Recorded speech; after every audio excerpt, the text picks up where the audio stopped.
എല്ലാ വർഷവും December 25-നാണ് Christmas ആഘോഷിക്കുന്നത്. എന്നാൽ ഈസ്റ്റർ അങ്ങനെയല്ല. അതിന് വ്യത്യസ്തമായ തീയതികളാണ്. മാർച്ച് അവസാനത്തെ ആഴ്ചയോ അല്ലെങ്കിൽ ഏപ്രിൽ ആദ്യത്തെയോ രണ്ടാമത്തെയോ ആഴ്ചയൊക്കെ ആയിരിക്കും ഈസ്റ്റർ വരുന്നത്. ഇതെന്തുകൊണ്ടാണ്? ഈ ഡിസംബർ 25 യേശു ക്രിസ്തുവിൻ്റെ ജന്മദിനമായിട്ടാണ് ഈ ക്രിസ്മസ് ആഘോഷിക്കുന്നത്. യേശു ക്രിസ്തു ജനിച്ചതുമായി ബന്ധപ്പെട്ട് തന്നെ ഒരുപാട് അഭിപ്രായ വ്യത്യാസങ്ങളുണ്ട് ഈ ക്രിസ്ത്യാനികൾക്കിടയിൽ തന്നെ, സഭകൾക്കിടയിൽ. അവർ പല ദിവസങ്ങളായിട്ടാണ് ഈ പണ്ട് കാലത്ത് ഈ ക്രിസ്മസ് ആഘോഷിച്ചുകൊണ്ടിരുന്നത്. പിന്നീട് ഈ ജൂലിയസ് പോപ്പ് ഒന്നാമനാണ് ഇത് ഇടപെട്ടുകൊണ്ട് ഒരു സമ്മേളനം വിളിച്ചു കൂട്ടി ഈ ഡിസംബർ 25 എല്ലാവരും ആഘോഷിക്കാൻ വേണ്ടി ഒരു തീരുമാനം എടുത്തു, ക്രിസ്മസ് ആഘോഷിക്കാൻ വേണ്ടി. അങ്ങനെ അത് പിന്നീട് അങ്ങനെ തുടരുകയാണ്. ഈ 4-ാം ശതകത്തിന് ശേഷമാണ് ഈ മാറ്റം വന്നത്.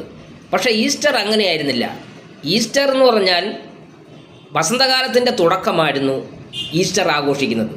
ഈസ്റ്റ്, കിഴക്കിൻ്റെ നാഥൻ എന്നുള്ള അർത്ഥത്തിൽ. അത് മാർച്ച് മാസം 20-ാം തീയതി മുതലാണ് ഈ വസന്തകാലം ആരംഭിക്കുന്നതായിട്ട് അവർ കണക്കാക്കുന്നത്. അതിനുശേഷം വരുന്ന പൗർണമി, പൂർണ്ണചന്ദ്രൻ, അതിൻ്റെ അടുത്ത ഞായറാഴ്ചയാണ് ഈസ്റ്റർ ആഘോഷിക്കുന്നത്. എല്ലാ വർഷവും അങ്ങനെയാണ്. അപ്പം ഇത് ഈ ചന്ദ്രനുമായി ബന്ധപ്പെട്ട പൗർണമി ആയതുകൊണ്ട് ഇത് മാറ്റം വരും എല്ലാ വർഷവും. ഇപ്രാവശ്യം അത് 20-ആണ് ഏപ്രിൽ.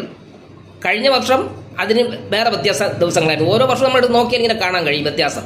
കാരണം പൂർണ്ണചന്ദ്രൻ്റെ പൗർണമിയുടെ വരുന്ന വ്യത്യാസം അനുസരിച്ച് ഈസ്റ്ററിലും വ്യത്യാസം വരും.